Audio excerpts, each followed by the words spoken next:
Have you ever noticed how some betrayals don't come screaming? They arrive quietly, dressed in mourning clothes, holding flowers, whispering condolences, while already counting what they'll take next. That's how it started for me. My name is Anna, and the day I buried my grandmother, I learned two things. Blood doesn't make a family, and sometimes revenge is written in blue ink.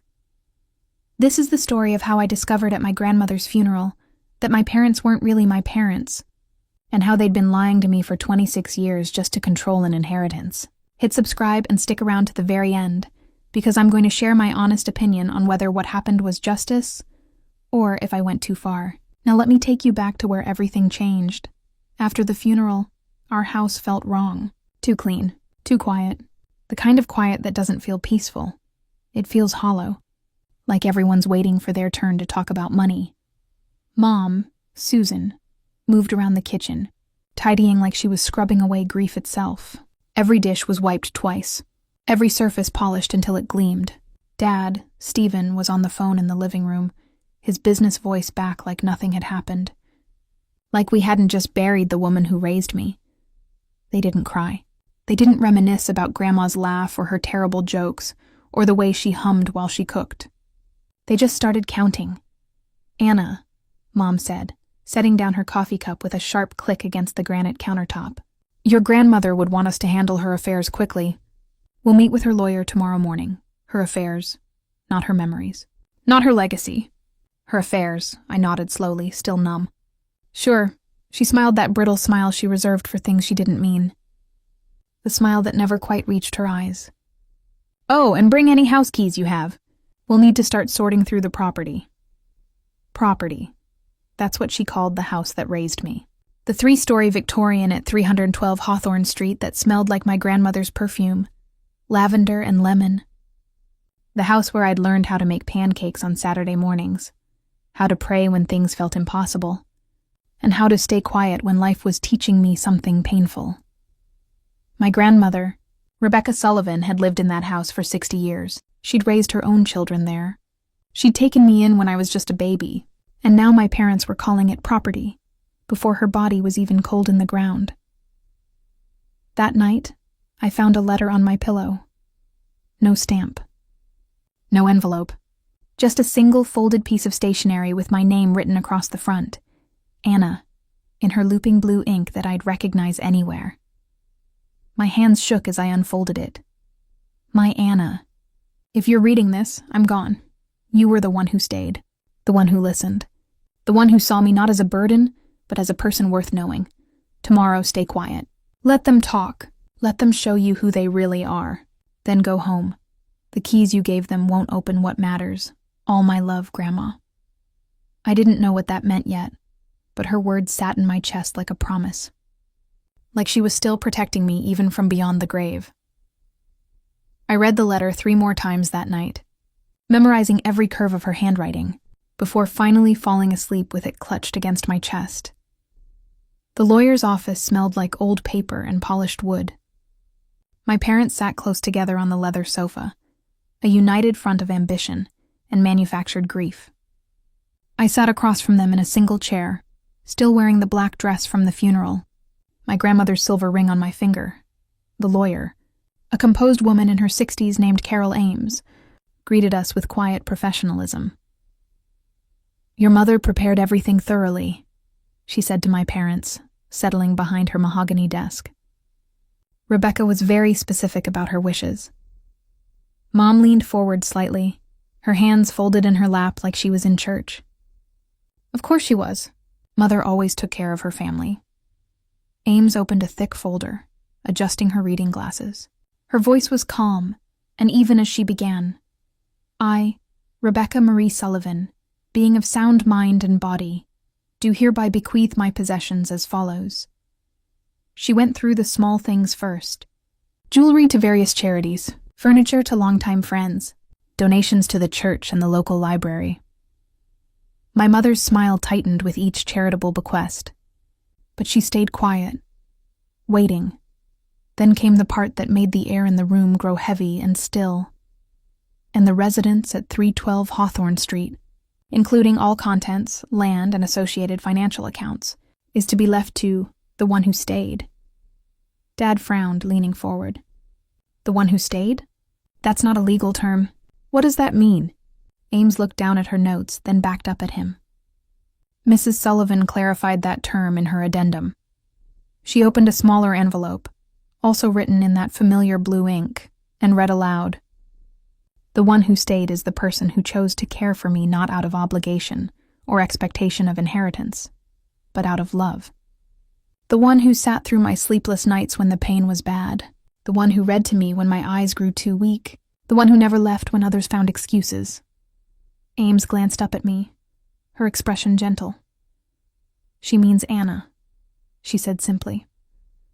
My mother's jaw tightened, her hands clenched in her lap. That's ridiculous. Mother was confused toward the end.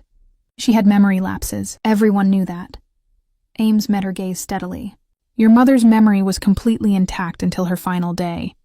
She met with me weekly for the last 6 months of her life. We reviewed every clause together. And there's one more clarification you should hear. She unfolded another piece of paper and read slowly, deliberately. For legal accuracy and truth, Anna Marie Sullivan is not the biological daughter of Susan and Stephen Bennett. She is the daughter of my late sister, Pamela Warren, who passed away shortly after Anna's birth. I became Anna's legal guardian when Pamela died, and though adoption paperwork was never finalized by the Bennetts, Anna has been my responsibility and my greatest joy since she was 3 days old. The words hit me like soft thunder. My heartbeat slowed to a dull thud in my ears. The room seemed to tilt slightly. My parents, or the people I'd thought were my parents for 26 years, went pale. What is she talking about? Dad said sharply, his business voice cracking. Anna is our daughter. We raised her. But Ames was already sliding a thin folder across the polished desk. Official court papers from 26 years ago, yellowed slightly with age. Guardianship forms, my grandmother's signature, a woman named Pamela Warren's signature, mine, taken as an infant's footprint. Mrs. Sullivan wanted the truth to be known, Ames said quietly, and she wanted Anna protected from any legal challenges. For the first time in my life, my parents didn't know what to say. They came for an inheritance. Instead, they got exposed. Mom's face had gone from pale to flushed red. This is absurd. We have rights. You have no legal rights to this property, Ames interrupted calmly. You never legally adopted Anna. Mrs. Sullivan retained full guardianship. And since Anna is now 26 years old, she inherits as the will specifies. Dad stood up abruptly, his chair scraping against the hardwood floor. We'll contest this. Ames didn't even blink. You're welcome to try, Mr. Bennett. But I should inform you that if you contest and lose, which you will, you'll also forfeit the $50,000 Mrs. Sullivan left you in a separate trust. She made that very clear. That shut him up. They left the office without looking at me, without saying a word, just walked out like I was a stranger who'd stolen something that belonged to them. I sat there for a long moment, my grandmother's ring warm on my finger, trying to process what had just happened. Are you all right? Ames asked gently. I looked up at her, tears finally breaking free. She knew. She knew they'd react like this. She knew everything, Ames said softly. And she loved you enough to make sure you'd be protected. That night, I drove back to Grandma's house, my house now, alone. The porch light was still on. She'd left it on every single night, even when she was too weak to stand. She always said, home should always be easy to find. I went upstairs to her sewing room. It still smelled like cotton and cinnamon. Like all those afternoons we'd spent together, she taught me how to hem pants and patch quilts while telling me stories about her life. I remembered the small drawer under her old Singer sewing machine, the one she'd always kept locked. And in my pocket was the small brass key that Carol Ames had handed me along with the house keys. Inside the drawer were 2 things, a small leather photo album and another letter. The letter read, Anna, I know this truth will hurt. I wish I could be there to hold you while you process it, but I wanted you to have the truth in your hands, not theirs. You were born from a woman who couldn't raise you and loved you enough to admit it.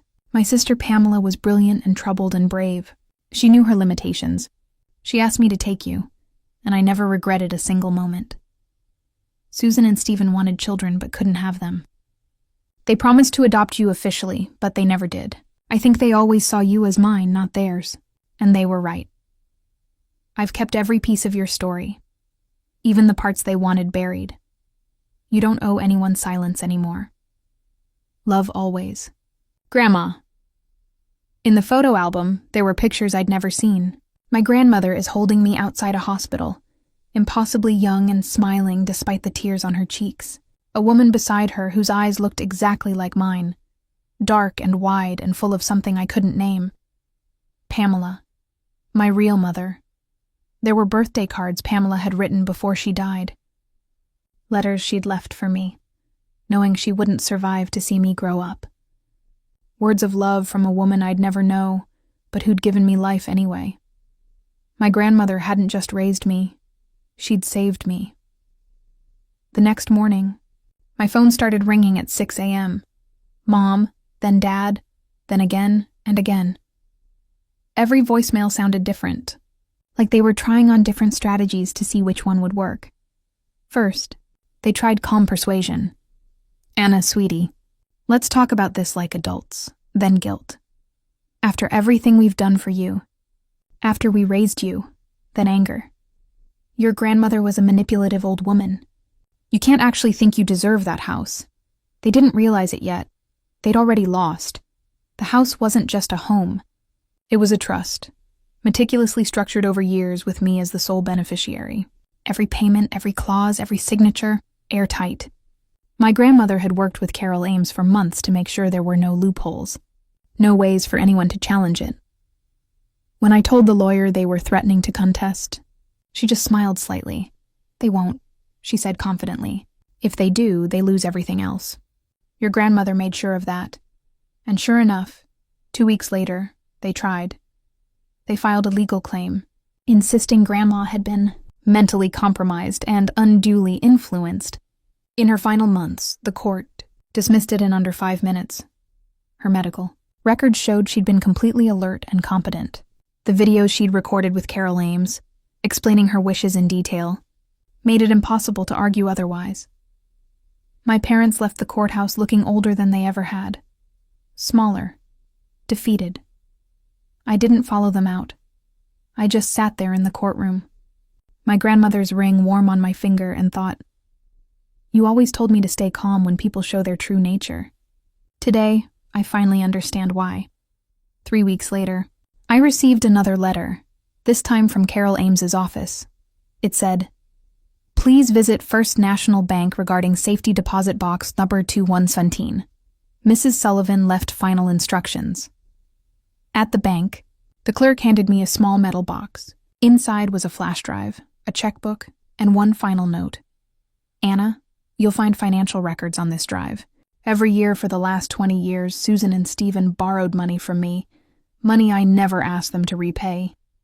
Over $180,000 total. Let it go. That debt dies with me. The checkbook belongs to you now. The account is funded. Use it for something that grows, not something that burns. And if they come knocking again, remember, peace can be the loudest revenge. Love, Grandma. The account balance made me dizzy. To $20,000, I could have used it to renovate, to buy a new car, to travel the world, to disappear completely. But I didn't. I turned the house into something else entirely. A community space in her name. A small library on the first floor. A kitchen where people could take cooking classes together. A garden where neighborhood kids could plant vegetables and flowers. I called it The One Who Stayed. And every time someone asked about the name, I smiled and said, it's a family story. 4 months later, they showed up, Susan and Stephen Bennett, standing on the porch of the house they'd expected to inherit, looking smaller somehow, thinner, desperate. Dad's voice was rough when he spoke. We lost everything, Anna. The business failed. The house is in foreclosure. Please, we're asking for help. Just a loan. Anything. Mom's eyes were red, but not from crying. From anger she could barely contain. Your grandmother turned you against us. She poisoned you. You're just her puppet. I stood there in the doorway, quiet and calm, the way Grandma had taught me. I'm her student, I said softly. Not her puppet. They didn't understand. They never would. I handed them an envelope. Inside was a check, not for money. It was blank, except for the memo line where I'd written in blue ink, "Paid in full." She already covered your debts, I said quietly. $180,000 over 20 years. You're paid in full. You don't owe me anything, and I don't owe you anything. I closed the door gently, not slammed, not locked, just closed, through the window. I watched them walk away, arguing with each other, their voices fading into the evening air. Sometimes I walk through the house at night, barefoot, listening to the floorboards creak under my steps. It's strange. The same sounds that used to mean, be careful. Don't wake Grandma. Now sound like, you're home. There are photos of Grandma Rebecca on the mantel. Her eyes were kind and sharp, the way she looked when she was about to teach me something important. I light a candle beside her frame every Sunday. People ask me if I regret not forgiving them. I don't, because forgiveness isn't forgetting.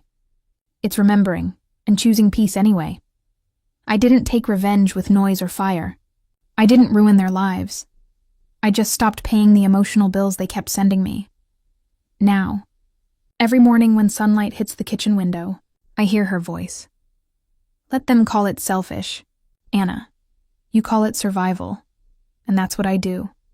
Some stories end with fireworks. Mine ended with a signature, a deed, and a cup of tea. They called it betrayal. I called it justice. I didn't steal anything. I just stopped being stolen from. Now here's my honest take. Anna did exactly the right thing. Her grandmother saw the truth, that Susan and Stephen never legally adopted her, never truly loved her as their own, and only kept her around because they thought it would secure their inheritance. Rebecca protected Anna the only way she could, with the truth and with her estate. Anna didn't take revenge. She simply accepted the gift her grandmother left her and used it to honor her memory.